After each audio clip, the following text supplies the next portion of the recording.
Alors, j'ai choisi un thème, un texte du Maharal. Je ne sais pas combien on aura de temps de voir tous les détails. Peut-être que je vais le lire pour en tirer quelque chose qu'il n'explicite pas, mais qui me semble être important dans sa lecture. Alors, pour dire les choses, je présente le contexte.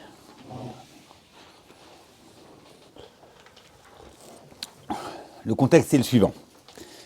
Vous avez une différence essentielle dans le traitement de la question pourquoi les Bnei Israël sont descendus en Mitzraïm. Pourquoi la galoute? À cette question de pourquoi la galoute, vous avez une réponse dans la Gemara et dans le Midrash, dans Chazal, et une réponse dans le Zohar, et c'est ramené dans beaucoup de Sfarim, cette lecture qui prend racine dans le Zohar. Alors, je ne vais pas rentrer dans les détails, ce que dit le Zohar en tous les cas, c'est que ça a à voir avec le chet de Adam Arishon. Et donc, il y a eu un chet, depuis Adam Arishon, il y a eu un kilkoul, et ce kilkoul-là, il devait arriver à son tikkun, et son tikkun, c'était à travers Mitzraïm. Pourquoi Mitzraïm, et de quelle façon, je ne sais pas, mais en tout cas, Mitzraïm était le lieu du tikkun. Le Shla HaKadosh, dans son darouche sur Masechet Psachim, dit que c'est pour ça qu'il y avait ce tikkun, parce que précisément, les Avot, on voit que Abraham, Yitzhak et Yaakov ont toujours voulu descendre en Mitzraïm. Alors Yitzhak, il n'a pas pu, parce que l'a empêché, mais il voulait. Mais qu'est-ce qu'ils avaient à chercher en Mitzraïm, quoi? Parce que précisément, ils savaient que c'est en Mitzraïm que pouvait y avoir le tikkun du chet de Adam Arishon. Or, l'humanité n'est là que pour être metaken ce chet, et c'est pour cela qu'il y avait en Mitzraïm cette possibilité de tikkun. Donc voilà, alors ça c'est une lecture. L'autre lecture, c'est celle dans le Midrash et dans la Gemara. Alors vous l'avez ici, au 9e Perek du Gvurot. Ata ashuv el divrei chachamim hane'ehavim v'ane'imim habrurim amiyusadim al adnei hachokma. בפרק 4 נדרים, אמר רבי אבאו, מפני בה נענש אברהם אבינו, ונשתעבדו בניו 210 שנים, מפני שעשה אנגריה בתלמידי חכמים. אנגריה c'est un mas. Il leur a donné un mas, est-il mas à la תלמידי חכמים, et il les a obligés à sortir en guerre. שנאמר, וירק חניכיו ילידי ביתו, חניכיו ילידי ביתו, c'est ce qui a été méchaner, c'est-à-dire ce qui a rentré tachat kanfei Ashrina par la Torah. Donc, le chet de Avraham Avinu, c'est que il a utilisé Talmidei Chachamim au lieu de les laisser étudier. Ushmuel amar, mipnei she'ifriz al midotav shel HaKadosh Baruch Hu, shamar b'ma'eda. HaKadosh Baruch Hu lui a dit que sa descendance aurait droit à Eretz Israël, il lui dit Bameda ki rachena. Bameda ki rachena, le Sforno et le Gourarié sur place ramènent, mais vous savez sur la Gemara, qu'en fait, Shema Yigrom Achet. Bon, c'est sûr que tu me donnes, mais peut-être que, étant donné que tout le monde c'est Sachar Veonesh, peut-être que Yigrom Achet, ils n'auront pas la possibilité de recevoir cette bracha que tu as donnée. Et ça, c'est considéré comme une chet, et ce chet-là, on l'impute à Avraham Avinu, et c'est à cause de cela qu'il y a eu la galoute de Mitzraïm. Pourquoi la Gemara ajoute Ne'enash Avraham Avinu? Qu'est-ce que ça veut dire Ne'enash Avraham Avinu? C'est quoi Ne'enash Avraham Avinu? Parce que ça dépend d'Avraham. Ça peut pas être le chet de Avraham et les enfants qui vont... En quoi ça le concerne? Ça le concerne parce que c'est son onesh à lui que ses enfants sont en Mitzraïm. Sinon, on ne peut pas expliquer le shibud de Mitzraïm des enfants par le chet de Avraham, si ce n'est pas que c'est un onesh sur le Avraham. Et c'est ça, auparavant, il ramène le Ramban et d'autres Mefarshim qui demandent, mais enfin, alors si c'est Ne'enash Avraham Avinu, c'est lui qu'il fallait descendre en Mitzraïm. Bon, ça c'est une grosse souga. Pourquoi c'est pas lui, si c'est lui le problème, alors qu'est-ce qu'on a à faire nous? Bon. Oui, mais là, ça c'est pas... Oui. Il en parle longuement. Ou Shmuel Amar, mipnei she'ifriz al midotav shel HaKadosh Baruch Hu, shamar b'ma'eda. Rabbi Yochanan Amar, she'ifriz al midotav shel HaKadosh Baruch Hu, milavo gerim tachat kanfei Ashrina, shene'emar ten ya nefesh varechush kachlach. Lorsque au retour de la guerre, le Melech Sdom lui a dit « Tenya nefesh varechush kachlach », Avram lui a tout donné. Or, il était en droit d'exiger le nefesh, puisque c'est lui qui a conquis, donc il avait le droit, il avait un srout sur ce nefesh. Et pourquoi il avait besoin de ce nefesh? Parce que si ce nefesh était venu, s'il avait pris chez lui ce butin de guerre, ces hommes-là, eh ben, il les aurait rendus guérim. Et ça ne l'a pas intéressé. Donc il a perdu l'occasion d'être marbé guérim, d'être marbé le Kiddush Hashem, et c'est pour ça que ses enfants vont aller en Mitzrayim. Donc ici, on impute la cause de Yetziat Mitzrayim à Avram Avinu. Et dans le Zohar, on impute à Adam Arishon. Voilà. Alors, c'est une stira, c'est pas une stira, alors tout le monde comprend évidemment que ce n'en est pas une, puisque Avram Avinu, c'est la relance de l'histoire. Qu'est-ce que Avram Avinu fait? Il ne fait que retrouver ce qu'a été, ce que devait être l'histoire telle que Adam Arishon devait la réaliser. Mais Adam a fauté, il y a eu un échec, donc l'histoire s'arrête, et Avram Avinu permet une relance de cette histoire qui était celle que Adam Arishon aurait dû mener à terme, qu'il n'a pas réussi à le faire, et Avram Avinu va prendre la succession, va permettre de ramener cette histoire. Lui, Avram, Yitzhak et Jacob, mais Avram c'est le premier. Donc dire les Chataïm chez Avram, c'est exactement la même chose que dire les Chataïm chez Adam Arishon. Voilà. Moi je dis toujours, dans Marat HaMarpela, on a 4 zougot qui sont Kvurim dans Marat HaMarpela, les 3 Avot et leur épouse, et Adam et Chava. Cherchez l'intrus. Quel est l'intrus dans Adam et Chava, qu'est-ce qu'ils vont faire? C'est pas les Avot du clan d'Israël. C'est pas les Avot, en quoi Adam et Chava sont les Avot du clan d'Israël. Or, Marat HaMarpela, c'est le clan d'Israël. C'est la Marat Barour, que ce qu'on veut nous enseigner ici, ce qu'on entend ici, c'est que le Tachlit du monde, c'est pas Israël, c'est Adam. Mais du fait du chet de Adam Arishon et de l'échec de ce qu'était la visée de Adam, aujourd'hui, pour devenir Adam, il faut en passer par Israël. Mais ce n'est pas autre chose que de retrouver ce qu'était Adam. Il n'y a pas autre chose. Et donc, ça se retrouve au niveau individuel à travers Avraham, Yitzhak et Yaakov. Avraham commence, Yitzhak poursuit et Yaakov termine.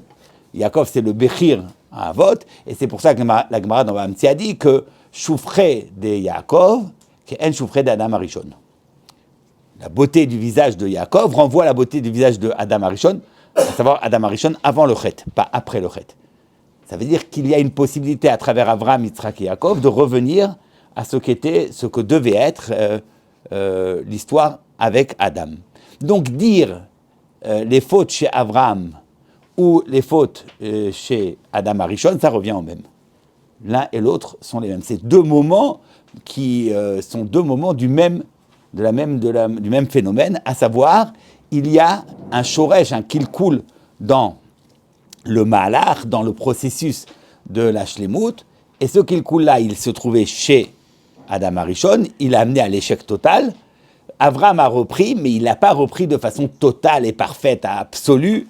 Il avait quand même quelques résidus de Chet. Alors évidemment, quand on parle de Chet chez Adam Arishon, je n'ai pas besoin de le dire que ce n'est pas à notre échelle, bon, ce sont des évidences, mais il avait une faute résiduelle, quelque chose de Chet, qui est du même ordre de celle de Adam Arishon, et ce qui a permis, et ce qui a causé ça, c'est ce que je voudrais expliquer. Donc, l'exercice que je voudrais réaliser avec vous, c'est justement le parallèle entre les fautes de Adam Arishon et celles de Avraham Avinu. Essayez d'établir un parallèle entre les fautes de Adam Arishon et de Avraham Avinu pour qu'on puisse justement entendre que d'un côté, on puisse nous enseigner que c'est à cause du chet de Adam Arishon qu'il y a eu le Mitzrayim, Galut Mitzrayim, et de l'autre côté, on peut nous dire que c'est à cause du chet de Avraham Avinu. Alors, ce qui est, c'est pas une coïncidence, je ne pense pas, si c'était une coïncidence, j'aurais même pas commencé cet exercice. Il y a 3 chataïm qui sont attribués à Avraham Avinu, qui seraient les causes du Galut, et il y a 3 chataïm qui sont attribués à Adam Arishon.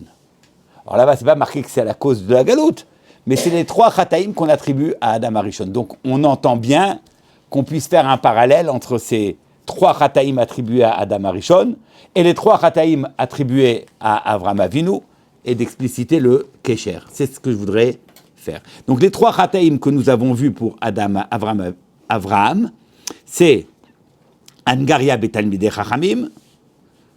Selon Shmuel, c'est Bamé Eda.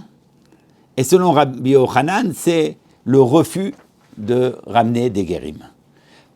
Alors, reportons-nous maintenant à la Gemara dans Sanhedrin. Vous l'avez dans le Hamoud Bet. La Gemara Sanhedrin, la Metret Hamoud Bet. Lorsque, peu importe, la Gemara explique. Amar Rav Yehuda Marav, Adam Arishon, Min Haya. Adam Arishon était un min. Rashi explique, notez les avodat kochavim. Shenemar, Vaikra Hashem Elokim El Adam, Vayomer lo Ayeka. Neta libra. Il faut à Lev Shel Chanata. Ayeka. Donc il y aurait ici, dans ce Ayeka, une question, un shoresh de avodat kochavim. Un peu étrange. Bon, en tout cas, c'est ce qui a marqué, on essaiera d'expliciter. Donc, premier grief que l'on fait porter contre Adam Arishon, min noter la avodat kochavim. Rabbi Yitzchak Amar, Mosher Borlato Aya. Ktivacha ve'emak Adam avru brit, ve'ktivatam et beriti efer. Mosher Borlato Aya, donc il était contre la Brit Mila, c'était un bitoul de la Brit Mila. Rav Nachman Amar, Kofer be'ikar Haya. Ktivacha avru berit, ve'ktivatam ve'amru asher azvam berit Hashem, elokei avotam. Il était kofer. Donc min, avodazara, Mosher Orlato, Brit Mila, et Kofer Beikar. Les trois choses. Alors, j'aimerais, la correspondance me laisse suggérer qu'il y aurait un parallèle entre les trois fautes de Adam Arishon et celles que l'on reproche à Avraham Avinu, qui serait la cause du Sheboud Mitzrayim.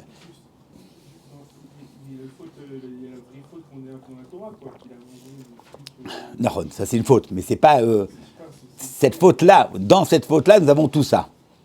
Elle est riche de ces trois choses. Alors, bon. Alors on y va. Alors évidemment, il me faut des kélim. Alors les kélim, je les puise dans ce texte du Maharal. C'est une lecture un peu sélective. Je ne peux pas dire que je suis. Vous verrez vous-même. On va juger. L'effikar. Alors on y va. Arrêt. Shlosha Deot, nous reprenons le texte du Gvurot Hashem, on va le lire et on va utiliser certaines de ces indications pour essayer d'établir ce parallèle entre les fautes de Adam Arishon et celles de Avraham Avinu. Même si c'est pas écrit que Adam Arishon, sa descendance s'est fait punir pour quoi que ce soit. Alors c'est marqué dans le Zohar et dans les textes de la Kabbalah que c'est pour ça qu'il y a eu Mishivul Mitzrayim pour être metaken le chet de Adam Arishon. Ça c'est marqué. Mais la Gemara, quand non, elle ne le dit pas. Alors non mais d'accord. La Gemara ne le dit pas, mais c'est marqué ailleurs. Donc, je tiens, d'un côté, on m'a enseigné que le Shibud Mitzrayim, c'est à cause des fautes de Adam Arishon. De l'autre côté, la Gemara, ça c'est le Zohar et autres. De l'autre côté, on nous dit que Shibud Mitzrayim, c'est à cause des fautes de Avraham Avinu. Ça semble être une stira, ça n'en est pas une, évidemment, puisque Avraham Avinu, c'est une relance de l'histoire de Adam Arishon. Et s'il y a trois fautes qui sont attribuées à Adam et trois à Avraham Avinu, il semblerait qu'il devrait y avoir un lien. C'est tout. Ça, c'est le principe. Maintenant, il faut l'étudier. הרי שלושה דעות בעניין זה וכולם תלו הדבר בחטא, ודווקא בחטא אברהם, מפני כי כבר אמרנו לך כי מן השורש ויקח נמשך הכל, שאם נמצא חיסרון בשורש, יימשך החיסרון גם כן, אלא נמשכים ממנו. לפיכך דעתם גם כן, כי במראה הזה הראה הקדוש ברוך הוא לאברהם הכל, כי הוא היה שורש לכל, ולכך נרמז בזה כל הגלויות, לא גלוי מצרים בלבד, אלא אף שיבוד כל המלכויות, כמו שדרשו רבותינו ז"ל, וגם לרבות שיבוד שאר מלכויות. והדין עמהם, כמו שראה הקדוש ברוך הוא לאברהם שעבוד מצרים, כך הראה לו שיבוד כל המלכויות, כי הכל הוא נמשך מן השורש, והראה לו כל אשר יימשך לזרעו.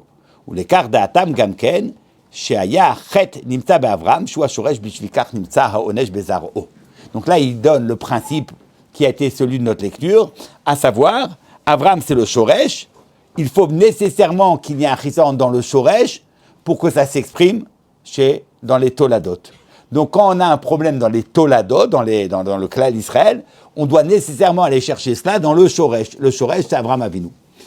Et le Shoresh du Shoresh, c'est Adam Arishon. Il ne se répète pas un peu le Maharal là? Je sais pas. Non, ça veut dire, j'ai l'impression qu'il dit trois fois Non, il dit pas. Non, alors je suis pas capable de t'expliquer chaque mot. Il se répète jamais.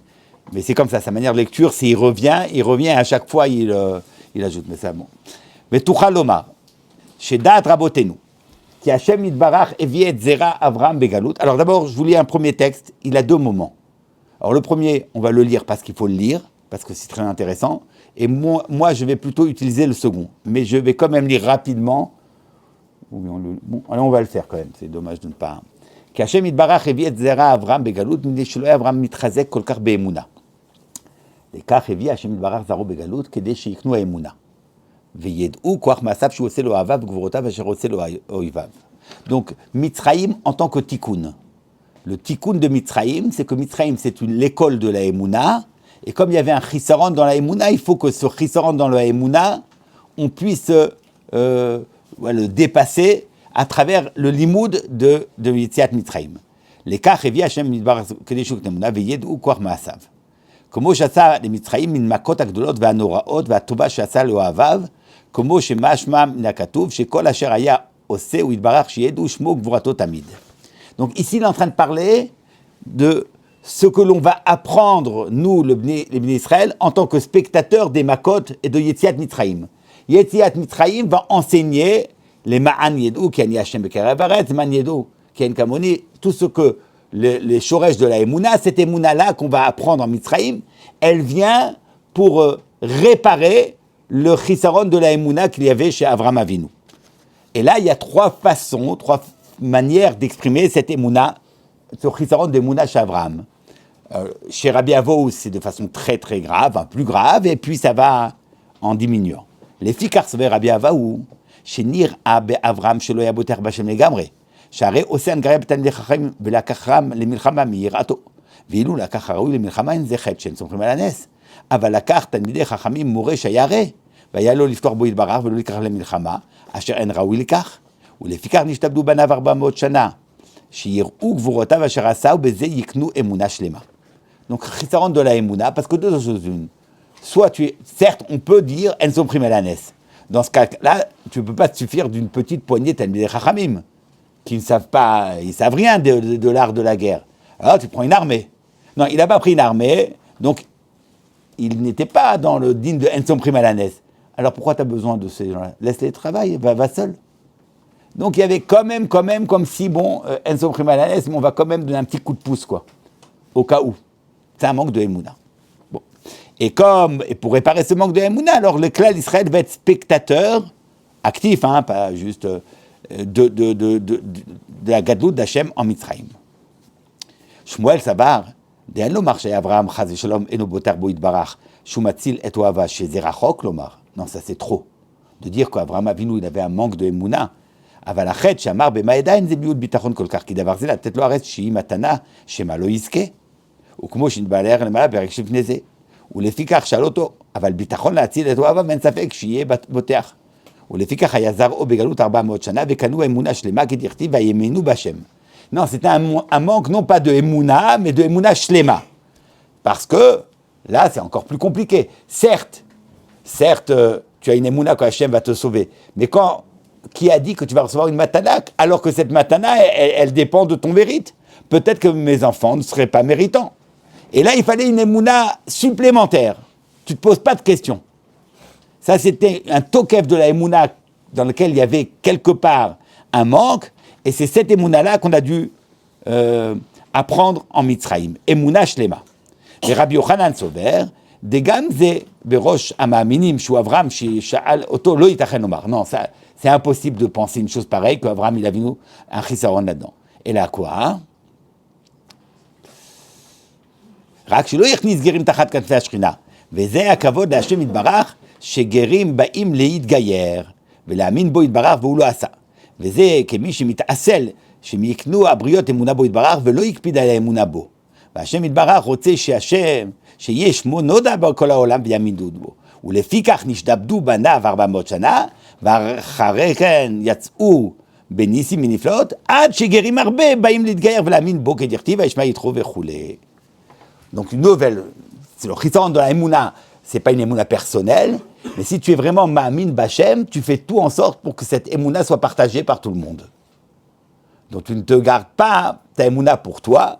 Et bien qu'Avraham Avinu, il était Miyuchad, Vaikra Beshem Hashem, voilà, il a fait des nefashot, ta nefesh asher ashtu becharan, mais là, quelque part, il a laissé pour compte ces Anshes d'hommes. Il aurait pu se battre même pour eux, de dire un nefesh varechouch, je prends le nefesh. Et il les a laissés.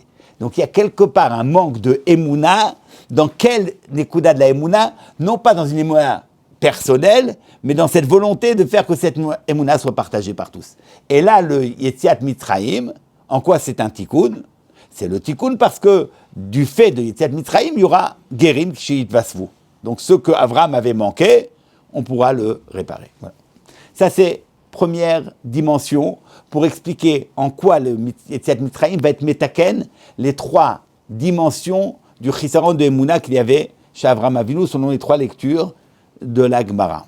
Maintenant, il dit autre chose, et c'est ça ce qui m'intéresse. Alors, on y va. Od yesh lefaresh. Dat rachamim. Shekol echad balatetam lama hayu reuyim zar'o leshibud dafka. Velo leonesh acher rak beshi'abud. Il faut un onesh, mais pourquoi un shi'abud? Pourquoi le shi'abud? Pourquoi l'asservissement? Pourquoi être asservi à quelqu'un d'autre? Pourquoi est-ce ça le tikkun? כי לדעת רבי אבהו שמע מפני שעשן גריה בתלמידי חכמים, מפני כי תלמידי חכמים מצד עצמם אין ראוי לשעבד. Dans son principe, un talmid chacham, qui est porté par la Torah, il doit être exclu de tout shi'abud. כי כל משועבד מתפעל מן המשעבד. ולא ייתכן ההתפעלות רק אל בעלי החומר שהוא מתפלל, לא אל הצורה הנבדלת.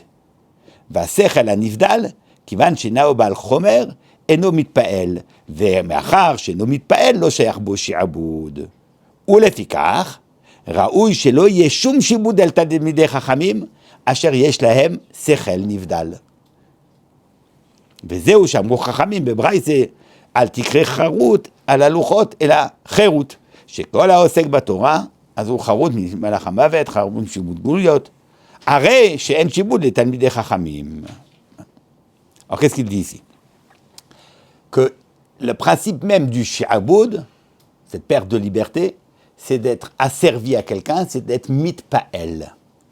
Mitpa'el, c'est-à-dire d'être passif et de recevoir passivement un affect, un effet qui nous affecte, plutôt que d'être l'acteur et la cause de soi et de ce que l'on agit dans le monde. Tu es passif, tu reçois. Ça, c'est le principe du shi'abud. Un homme ben chorin décide de par lui-même, il développe son existence de par lui-même et il n'est pas déterminé par ce que le monde fait de lui. Ça, c'est la liberté.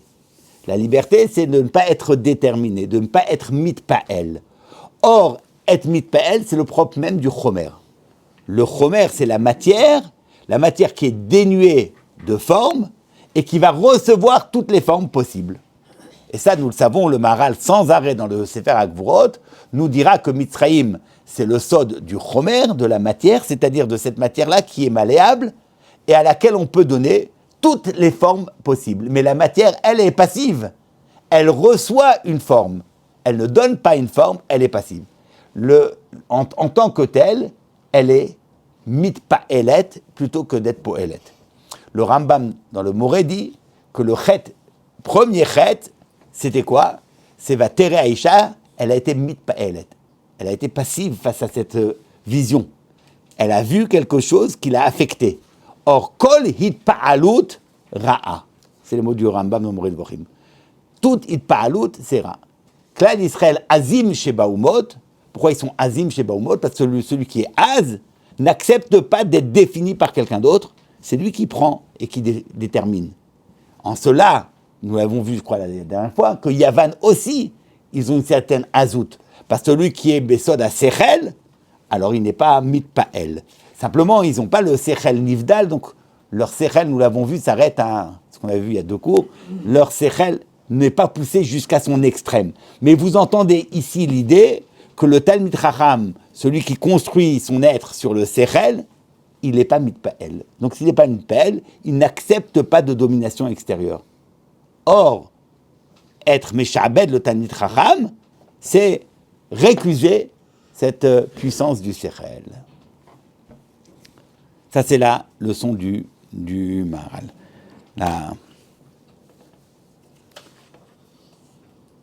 Maharal dira ailleurs, il pose la question, il dit, mais comment est-ce possible que, pour rappeler la Merirut, Vayemareu et Chayem, qui était donc une servitude terrifiante, terrible, c'est presque inexprimable tout ce qu'ils ont souffert. Et qu'est-ce qu'on prend pour appeler ça le maror? Mais enfin, ça fait pas tellement mal le maror. C'est rien quoi, tu as un arrière-goût. Tu prends une laitue, tu as un arrière-goût. Je veux dire, c'est pas grand-chose les pauvres, c'est tout ce qu'on leur donne. Ouais, il faudrait manger un truc qui te fasse vraiment souffrir quoi. Mets-toi dans l'ambiance, mais quoi, rien. Quoi? Ouais, quelque chose, j'en sais rien. On peut toujours trouver toutes sortes de choses qui... Alors tu passes un sale moment et c'est vraiment du vrai maror. Là, mais tu prends le dîner d'Egmara, tu prends quelque chose, à peine tu sens un petit goût. Alors Maharal dit non, mais parce que c'est pas ça ce qui compte, c'est pas les difficultés, la souffrance, les douleurs, c'est pas ça. On parle du shi'aboud. On parle d'un goût qui s'exerce sur toi. On parle de quelque chose qui a un goût, c'est-à-dire que tu es réceptif d'un goût qui s'imprime en toi. Il suffit qu'il y ait ce goût-là que tu ressens, un goût extérieur, pour qu'il y ait déjà l'essence même du shi'aboud. Après que ce shi'aboud se soit donné de façon terrifiante, accompagné de douleurs atroces, c'est vrai, mais c'est pas ça le sens même du shi'aboud. Le sens du shi'aboud, c'est de perdre sa chérout, de perdre le fait de ne pas être mitpael, d'être mitpael, au lieu d'être poel, tu es nifal. Ça, tu le décris déjà, ne serait-ce qu'avec une feuille de laitue. Avec le simple fait que tu ressens ce goût-là. C'est ce que dit le Maharal. Donc ici, il y a chez Avraham Avinu cette ta'ana, pourquoi est-ce que tu n'as pas donné force à ce Sechel Nivdal? Pourquoi tu n'as pas reconnu la toute-puissance du Sechel Nivdal qui empêche tout shi'aboud? Du fait qu'il n'y avait pas cela, alors il a fallu amener le clan d'Israël en shi'aboud, en Mitzrayim, j'entends. Ça veut dire qu'il a fallu ce chisaron dans la Emouna d'Avraham, dans le Sechel Nivdal, pour que le shi'aboud de ses enfants soit possible. Parce que sinon, le shi'aboud des Bnei Israël, qui sont le âme d'Avraham, aurait été impossible. Vous voyez, c'est impossible d'être Meshabed, le âme du Sechel Nivdal. C'est parce que Avraham Avinu avait ce manque de Emouna dans le corps du Sechel Nivdal que le shi'aboud a été rendu possible. Mais ça ne vient pas en tant que tikkun. Non, là maintenant il ne parle pas du tikkun, il parle du shi'aboud. Avant, il a parlé. Le fait de Meshabed les enfants après, ça m'étonne. Il y a choliot, mais c'est pas ce qu'il veut dire ici. Avant, il a parlé du tikkun, ici il parle de la possibilité du shi'aboud. Donc c'est ça ce qu'il est en train de poser. Pas le tikkun qu'il y a, c'est vrai qu'il y aura un tikkun, mais c'est pas ce qu'il explique ici. Il expliquera ailleurs. Ici, il explique la possibilité du shi'aboud.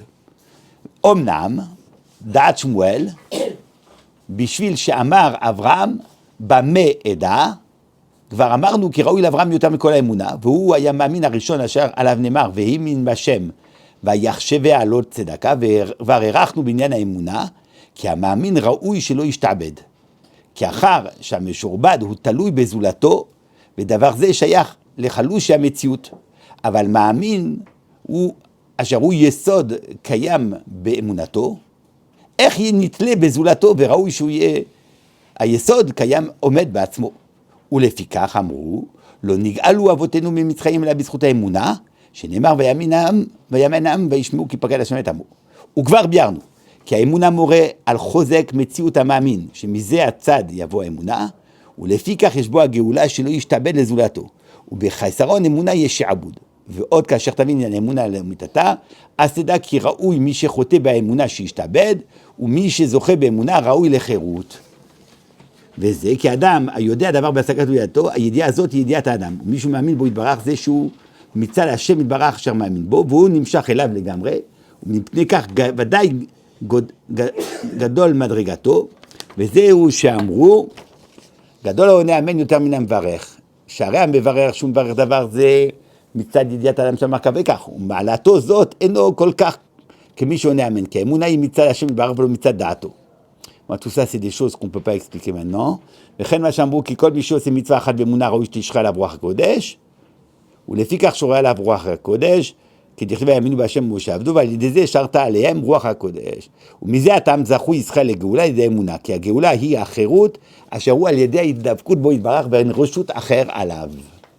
ולכן מעלות האמונה היא מצד שני דברים, האחד שמורה על חוזק המאמין, ועוד האמונה היא מעלה גדולה מצד שהוא מקבל האמונה מהשם יתברך, וזהו דבק בו יתברך.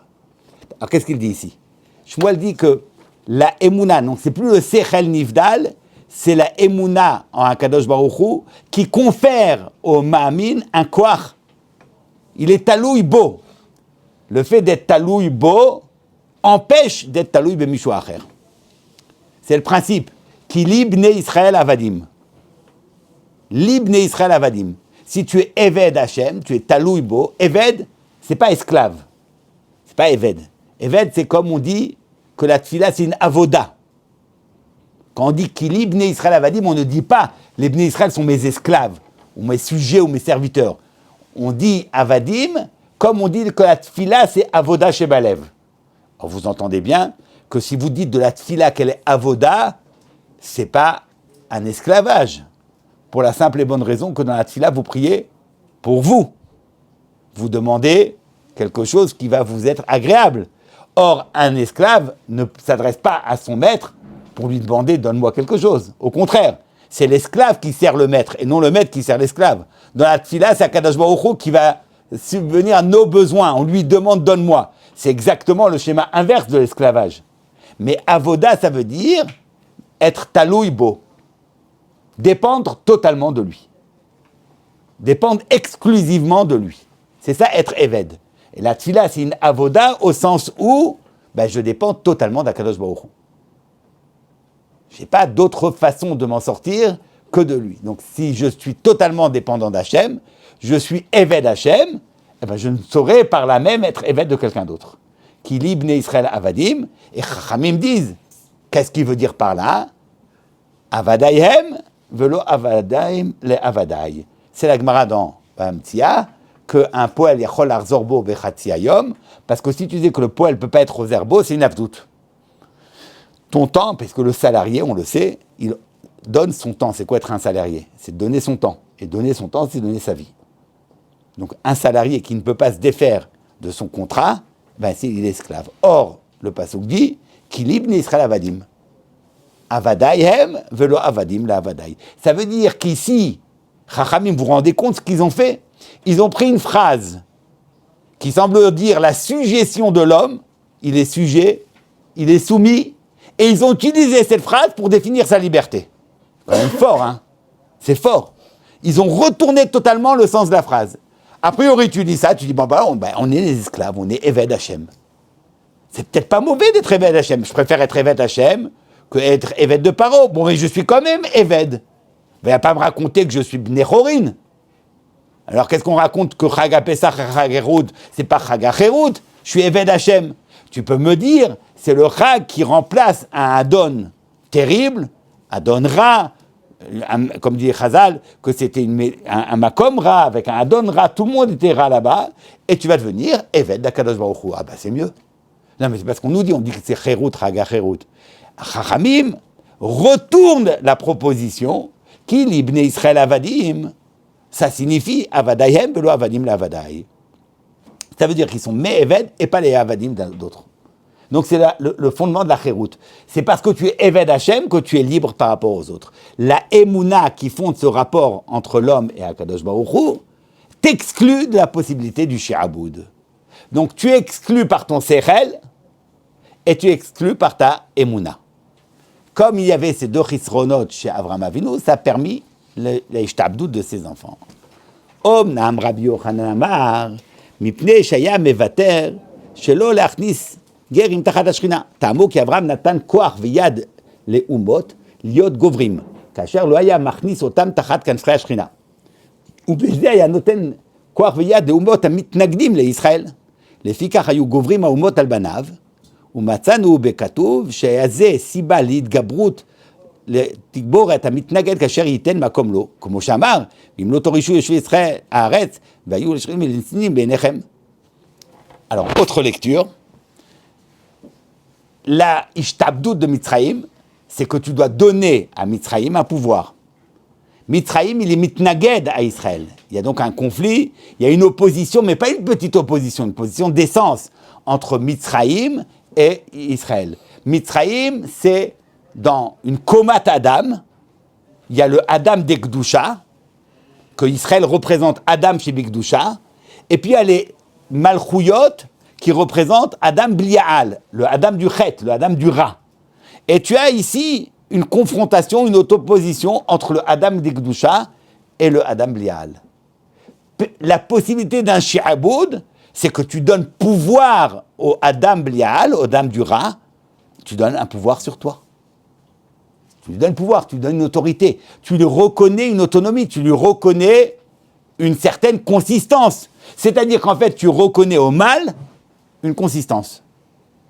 Or, Avraham Avinu, si il avait eu cette volonté, mais absolue, totale, il l'a eu, et il a passé le grand mégaïère, mais s'il s'était allé jusqu'à son terme, et qu'il n'avait laissé aucun guerre en dehors du compte, alors il n'aurait pas laissé au Umot HaOlam cette koach d'être mitgaber sur Israël. Puisque au contraire, il aurait dit, mais non, les Umot HaOlam en fait, je les retourne. Je retourne au Umot HaOlam. Je méconnais la puissance du mal. Et même chez ces Umot HaOlam, je vais voir non pas la perversion du mal, mais un shoresh de Gdusha que je puisse ramener à moi. Parce que évidemment, si un Gérout est possible, comment il est possible la Gérout ? Comment est-ce possible qu'un Gérout ? C'est parce que déjà au départ, il y avait chez le Goy qui va être Midgayer, quelque chose qui relevait de la Gdusha. Seulement cette Gdusha était éteinte, elle était ensevelie sous toutes sortes de perversions. Et cela, dans la Gérout, tu l'amènes à revenir à ce shoresh de Gdusha. Si Avraham Avinu avait eu cette émouna totale dans le shoresh de la Gdusha qu'il y a même chez les Umot HaOlam, eh ben il aurait amené les Guérim. Et là, quand il a vu les types de Sdom, il s'est dit, bon, ceux-là, il n'y a rien à faire avec eux. Franchement, ça, c'est trop. Ah, il a dit, oh, merde, Sdom, garde-les. Je peux pas. Là, c'est trop. Il y a des gens, on peut pas. C'est-à-dire qu'on peut pas. On peut toujours. Ah, mais t'as le pire des êtres, de l'immondice des êtres, tu dois être Toen qu'il y a quand même un shoresh de Gdusha même chez lui. Ben, sinon, il ne serait pas là. Puisqu'il n'y a pas de Kiyum sans shoresh de Gdusha. Et ça ferait en fait qu'il aurait une impossibilité d'une véritable itnagnout des Umot à Israël, puisque chaque fois que tu vois une Ouma, tu verrais la possibilité de la ramener vers toi, plutôt que de la laisser s'opposer à toi. Ouais. Comment ça se fait qu'on reproche à Moshe le Rav, et puis d'après certains paris, on le paye encore aujourd'hui, etc. Ben lui, Maral a même dit que le tikkun, c'est d'avoir les guérim. Oui, mais encore, mais... Non, mais déjà, tu le vois ici avant même. Le tikkun, c'est ces guérim qui sont amenés. Or, on nous dit que c'est le Erev Rav. Il n'a pas parlé vraiment du Erev Rav, il a parlé de Yitro. Ouais, et d'autres encore. Bon, alors, c'est qui ? Non, c'est... Il a parlé de Yitro. Bon, le Erev Rav, le problème du Erev Rav, c'est pas que tu amènes des guérim, c'est que le Erev Rav, du fait qu'ils s'inscrivent en toi, ils font du Klal Israël un Rav. C'est quoi Erev Rav ? Le Erev Rav, c'est celui qui fait éclater l'unité d'Israël et fait de Israël un Rav, un ribouille. Alors que Mika Mecha Israël, Goy Echad Baaretz, quand Erev Rav s'inscrit dans le Klal Israël, il fait éclater cette unité. Là, les guérim sont kashim, kesaparat. Donc ça dépend comment tu reçois les guérim, quelle forme tu as. Il doit y avoir une volonté, mais ce n'est pas toujours que tu dois leur ouvrir toutes les portes, leur donner accès à tout. Ça a des conditions. Alors les conditions n'ont pas été réalisé avec le Erev Rav. Mais le fait de laisser pour compte les prisonniers de Sdom, en se disant, Avram, il s'est dit, bon là, je vais pas les ramener chez moi, c'est trop compliqué. Ils sont vraiment trop loin. Ça, c'est méconnaître quelque chose de la Gdusha qu'il y a partout et qui t'aurait permis, en fait, si tu connaissais cette Gdusha, de retourner les Umot Olam, en tous les cas, de méconnaître le mal. Il n'y a pas de puissance du mal, c'est rien. Seul le bien compte. Voilà. Ça, c'est les trois explications que le Maharal donne. Alors, brièvement, j'aimerais utiliser cela pour peut-être expliquer donc les trois dimensions du Chet que l'on retrouve aussi bien chez Avraham Avinu que chez Adam Arishon.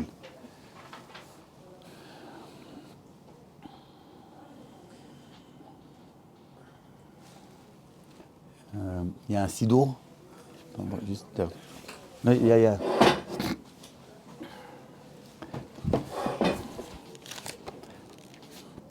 Alors, je vais le dire de cette façon. On peut le dire de plusieurs façons, mais je vais le dire de cette façon. Comment interpréter cette...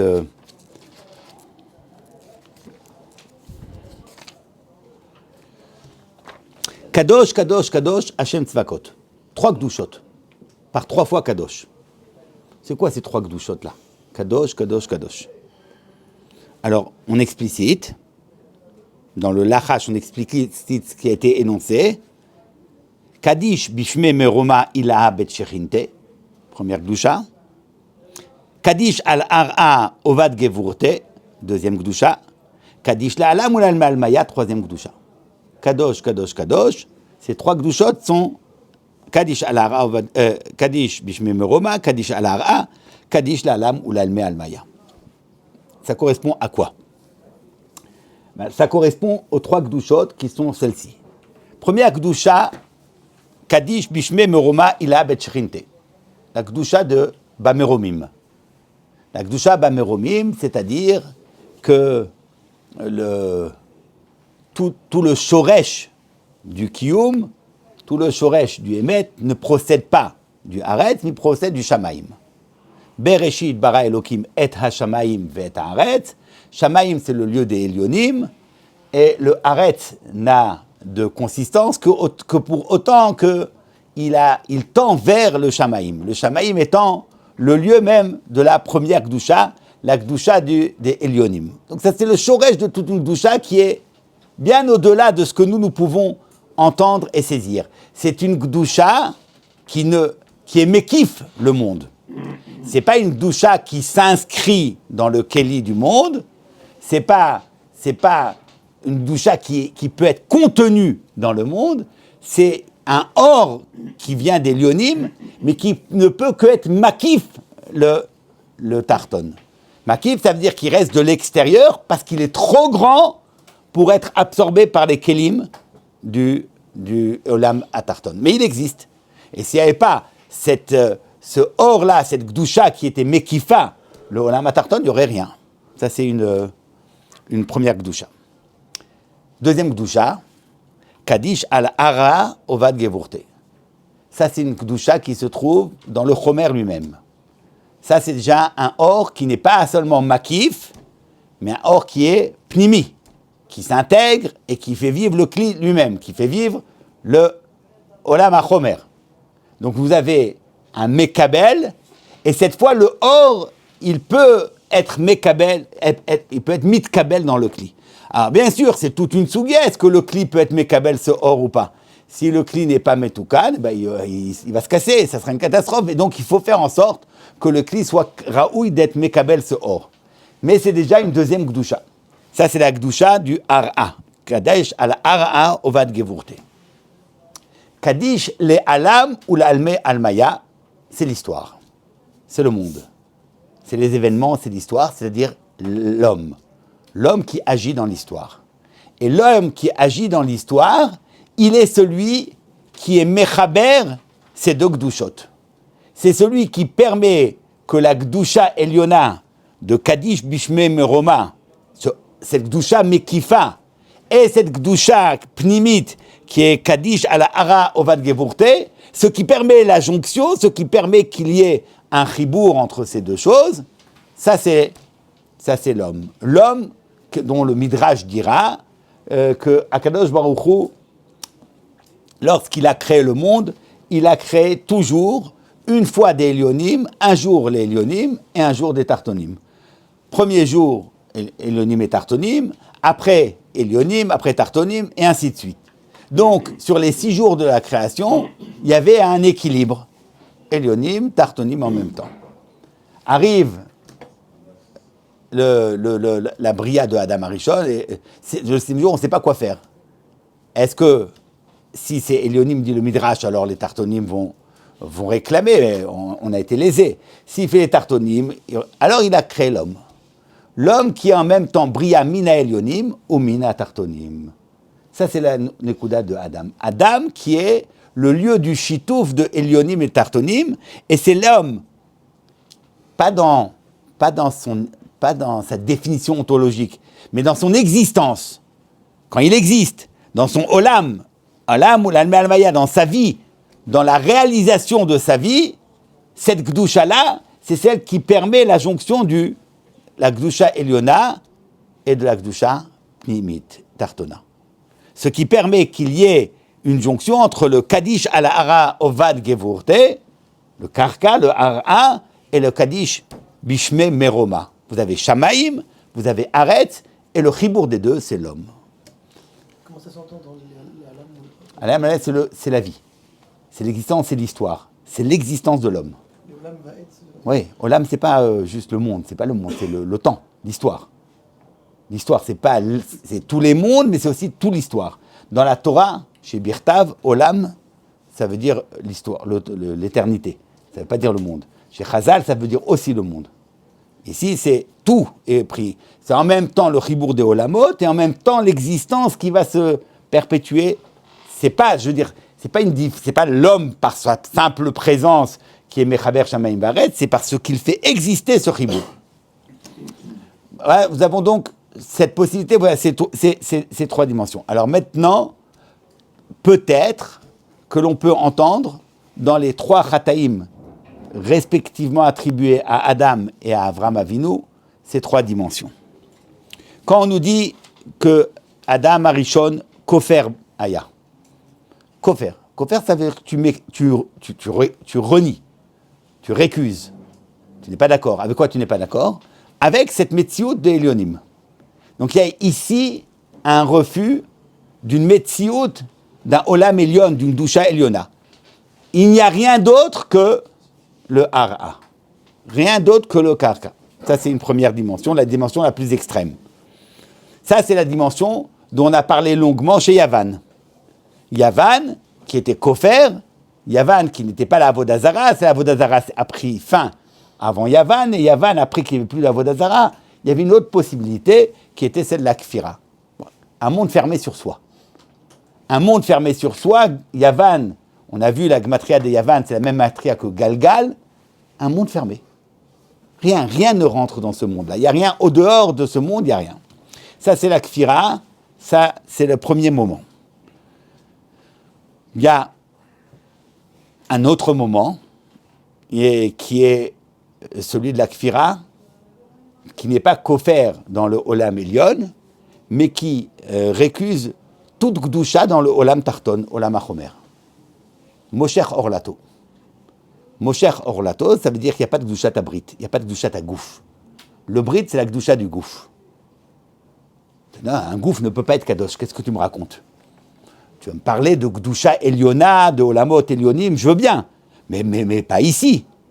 Ça ne peut pas s'exprimer dans notre monde ici. Le Gouf n'a pas de Gdusha.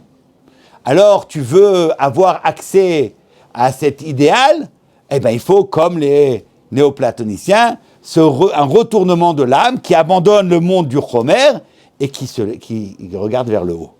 Mais ne va pas penser une seconde que tu peux habiter le monde et avoir un accès à la Gdusha. Ça, c'est Moshe Orlato, c'est Keneged, Kaddish al-Hara Ovad Gevurte. Donc nous avons ou une Kfira qui méconnaît le Gdusha Bishme Meroma, ou une Kfira, Moshe Orlato, qui n'accepte pas d'entendre une possibilité de Gdushat HaChomer, Kaddish al-Hara Ovad Gevurte. 3e moment, Adam Arishon Min Haya, chez Neymar, Vaikra Hashem Elokim El Adam, Vayomer Lo Ayeka, notez la Vodat Kochavim. Ça, c'est la Kfira dans le Koach de Adam. Ni dans le Chomer, ni dans le Shamaïm, mais dans le Adam. Le Adam. Kfira dans le Adam. Min, notez la Avodah Zara. Ça veut dire, ça on va l'expliquer un peu plus tard, ça signifie qu'il n'y a pas de possibilité à l'homme, il méconnaît à l'homme cette possibilité de pouvoir être Mechaber, Shamaïm, Vaaretz. Je devrais expliquer ça un tout juste après. Voilà, ça c'est... Si on peut... Alors ça, ce dernier point, je vais l'expliciter. Si on entend cela, alors on peut aisément entendre que c'est exactement la même chose qui se passe avec les 3 Chataïm de Avraham Avinu. Angaria, Sechel Nivdal, dit Maharal. Le koach du Sechel Nivdal qui empêche le She'aboud. Faire Angaria, Betalmidei Chachamim, c'est avoir un manque de Hakara très très fin. Je le répète sans arrêt parce qu'on parle d'Avraham Avinu. On ne peut pas parler d'Avraham Avinu comme on parle même de serait-ce qu'un Adam Gadol. C'est Adam Agadol Ba'anakim. Mais il y a quelque part un résidu de chisaron de cette koach elionim. Il y a quelque part quelque chose de cette kfira, de cette chulsha d'Aemuna dans le koach du Elion, c'est la Torah. Torah qui est Shamaim. Imlo briti yomam valaila, chukot Shamaim vaaretz lo samti, le brit qui permet au Shamaim d'être présent. Ce Shamaim là, c'est la Torah. Torah min ha-Shamaim. Qu'est-ce que c'est que cette expression Torah min ha-Shamaim? C'est quoi Torah min ha-Shamaim? Pourquoi plus Torah min ha-Shamaim qu'autre chose? Torah min ha-Shamaim, c'est-à-dire précisément, cette Torah, c'est le Nivdal qui est Shamaim. Méconnaître la puissance du Talmid Chacham, c'est méconnaître ce point-là. Gerim. Gerim, c'est cela. Gerim, c'est les Umot Haolam par rapport à Israël sont le Gouf et la Neshama. Comme la Orla. Oui, c'est le Chomer, c'est le Gouf. C'est pas la Neshama. Évidemment, d'accord. Ils n'ont que la Chitzonio du Tselem Elokim. Mais est-ce que dans le Chomer, il y a une Gdusha ou il n'y en a pas? Est-ce qu'on laisse le Chomer à une totale perte?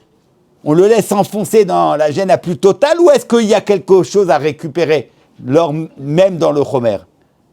C'est ça la même question. Si tu es Mosher Orlato, ça signifie que tu méconnais au gouffre une quelconque possibilité d'être mitraber à la Gdusha. Le gouffre ne peut être qu'un ennemi. Qu'un ennemi. Le Ben Torah voit son gouffre, un tel Ben Torah qui n'a pas cette émouna-là, il voit son gouffre comme l'ennemi le plus total avec lequel il doit se combattre, il doit battre toute sa vie. C'est le grand Oyev, c'est son corps. Évidemment que le gouffre peut être notre Oyev, évidemment. Mais ça ne peut pas suffire. Ça serait de la schizophrénie de considérer notre gouffre que comme notre ennemi.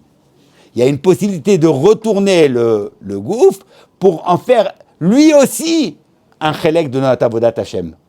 Sinon, c'est pas possible d'entendre cela. Et ça, c'est Kedushat Abrit. De la même façon que tu retournes le gouffre comme étant un chélek de la Kedushat Hashem, de la Kedusha, tu revois cela aussi dans les Umot HaOlam. Si Avraham Avinu a laissé pour compte les pires des goïms, parce qu'il s'est dit, il y a peut-être une dimension de gouffre qu'on ne peut pas sauver, ça c'est du même ordre que Moshe Orlatoaya. C'est ne pas donner au gouffre Kaddish Alara Ovad Gevurte.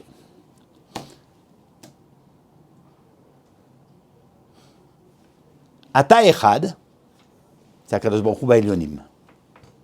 Shimcha Echad, c'est la manifestation d'Hachem dans le Olam Hazé, dans le Chomer. Ata Echad, c'est Kaddish Bishme Meroma. Shimcha Echad, Kaddish Alara Ovad Gevurte. Et là, nous arrivons au troisième point, qui est Kaddish Le'alam ou l'Alme Almaya, et qui correspondrait, selon cette lecture, à ce que chez Adam Arishon, nous disons Min Haya, et chez Avraham Avinu, Adam Arishon, Avram Avinu. Chez Avram Avinu, nous disons qu'il a posé la question Bameh Eda. Alors c'est quoi cette question Bameh Eda? Alors tout le monde explique. Le Gourarié explique. Et d'autres, c'est Mouchard d'Agmara qui ramène. C'est que la question était, bon, alors tu m'as promis, mais il faut Sachar ve'onesh, il faut Mida keneged Mida, il faut être Zoché. Donc s'il faut être Zoché, peut-être que Bémet, ta promesse n'est pas valable. Elle dépend de quelque chose qui, voilà. Akol bidei shamayim, chutz mirat shamayim. Donc peut-être que cette promesse ne peut pas se réaliser. Ramchal, dans Dadvunot, considère que c'est l'une des formes des erreurs de celui qui a un manque de Emouna dans le Yichud Hashem. Il ramène ces 5 formes. La 5e forme, c'est que la Natsrout dit, dans le texte même de la Torah, c'est marqué que on ne peut, Hashem ne garde le clan d'Israël que pour autant qu'il est Shomer Mitzvato, sinon il est Mefer Brit, il va être Ozev Oto. C'est ce qui s'est passé. Donc vers Israël est terminé.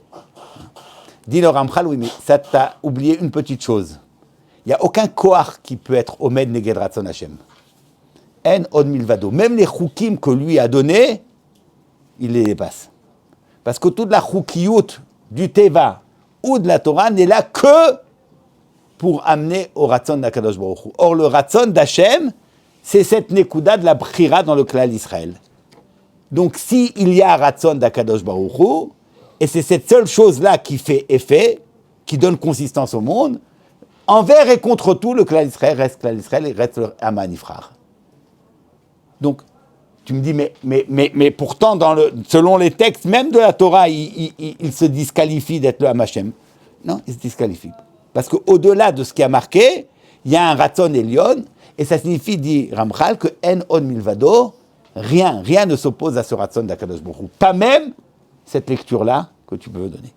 Donc, on reproche à Avraham Avinu que tu dis Bameh Eda. Il n'y a pas de question Bameh Eda. Bameh Eda, c'est supposer que le kiyum de la Haftacha d'Akadosh Baruch Hu dépendrait de quelque chose hors de lui. Or, ça, c'est pas possible. Ça, ce n'est pas possible.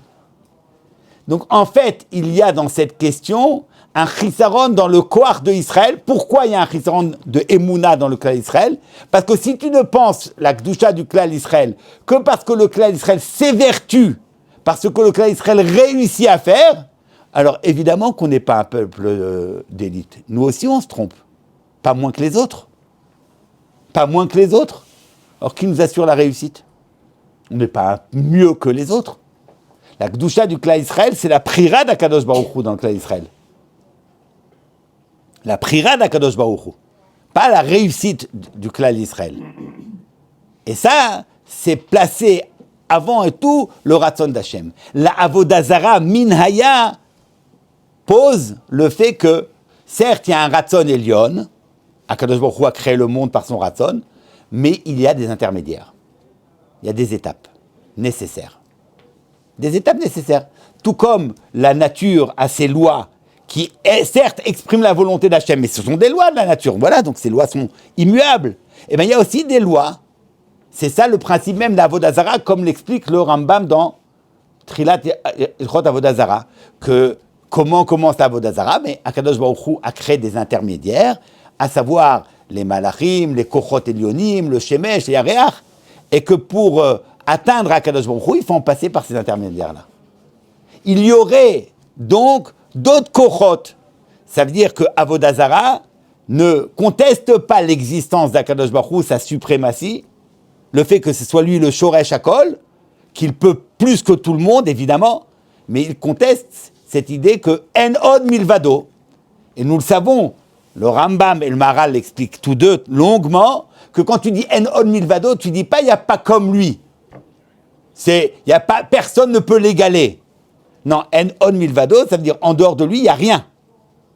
Il n'y a pas autant que lui. Il n'y a rien, il y a lui et rien d'autre.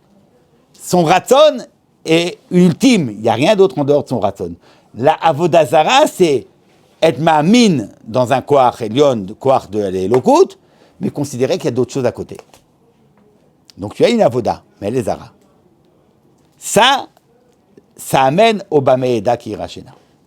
Ça amène au Bameh Eda qui irachena. Si Bémet, il y a des kochot Elyonim, alors tu peux dire Ayeka, où es-tu? C'est quoi, où es-tu? Quelle est la question de où es-tu? Pourquoi dans le Ayeka on voit qu'il était noté à Vodazara? Parce qu'il pouvait penser que Akadosh Baruch Hu a créé un monde dans lequel, comme il y avait Mida Kenegida Asra Vonesh, il pouvait se détacher du Ratzon d'Hachem. C'est ce que tu m'as dit, tu m'as donné la possibilité. Tu m'as donné la possibilité de refuser le dialogue, de ne plus être face à toi. Je l'ai fait, donc je ne suis pas là. Et que je lui dis, mais qu'est-ce que tu crois, qu'est-ce que c'est que cette histoire? On ne peut pas fuir la face d'Hachem, ça n'existe pas. Et donc, c'est le Minaya. Et on entendrait ici ce parallèle entre les deux moments. Alors, rapidement, parce que voilà, moins de 2 minutes, juste pour quelques petites références. Si c'est comme ça, on entend que ces 3 dimensions du Kilkul, que l'on voit aussi bien chez Adam Arishon que chez Avraham Avinu, elles peuvent être retrouvées dans le Tikkun des Shalosh Regalim. Puisque Pessah, Shavuot et Sukkot sont définis ainsi. Pessah, c'est la Gdusha du Klal Israël, comme l'explique le Maral dans Perek Gvurot, dans Sefer Gvurot Perek Samer, je vous renvoie à cela, regardez. Shavuot, c'est Gdushat HaTorah, et Sukkot, c'est le Gdushat HaGuf. Donc ça sont des notions qu'on retrouve chez le Maral, donc vous pouvez faire le parallèle. Donc ça, c'est aussi Pessah, Matzah ou Maror. Pessah, c'est le Korban, c'est le Klal Israël. Le Maral, toujours en ce même Perek, dit que Pessah, c'est Keneged le Klal Israël, c'est pour ça que le Pessah doit être Shalem, comme le Klal Israël il est Shalem. Matzah, c'est Matan Torah, puisque l'Ozachu, Klal Israël, de recevoir la Torah que parce qu'ils ont mangé la manne. La manne, c'est comme cette matzah-là qui nous permet de revenir à cette gdusha du ma'achal de Nehemanout. Et le Maror, qui est précisément cette question du shi'aboud, de la mériroute, de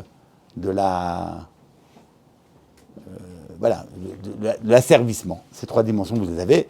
Et puis, il y a beaucoup de choses comme ça, parce que vous verrez que dans le soir de Pessah et toute cette problématique, c'est toujours le chiffre 3 dimensions qui jouent, et on peut retrouver ça à de très nombreux moments.